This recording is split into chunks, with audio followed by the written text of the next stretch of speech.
കണ്ടത്താണി ടൗണിൽ നമ്മുടെ ഓവർപാസ് തുറന്നു കൊടുത്തിട്ടുണ്ട്. ഇവിടെ ഇങ്ങനെ ഒരു മർജിങ് പോയിന്റ് കൊടുത്തിട്ടുണ്ട്. പെട്രോൾ പമ്പിൻ്റെ പുതിയ പെട്രോൾ പമ്പിൻ്റെ നേരെ ഓപ്പോസിറ്റ് സർവീസ് റോഡിലേക്കാണ് മർജിങ് പോയിന്റ്. ഇപ്പോൾ താൽക്കാലികമായിട്ടുള്ളതാണ്. ഇവിടെ അടച്ചിട്ടുണ്ട്, സ്ട്രൈക്കാണ് പോണത്. ഇതാണ് ഇന്ന് മുതലാണ് റോഡ് തുറന്നു കൊടുത്തിട്ടുള്ളത്. ഓവർപാസിന് മുകളിലൂടെയാണ് ഇപ്പോൾ വാഹനങ്ങൾ. അത് കാരണം ഇപ്പം ഇന്ന് സർവീസ് റോഡിൽ വാഹനങ്ങൾ വളരെ കുറവാണ്.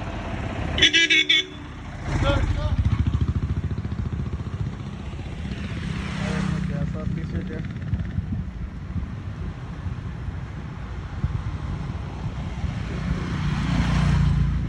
നമ്മളെ കണ്ടത്താട് സെൻട്രൽ ടൗൺ സെൻറ്ററാണത്.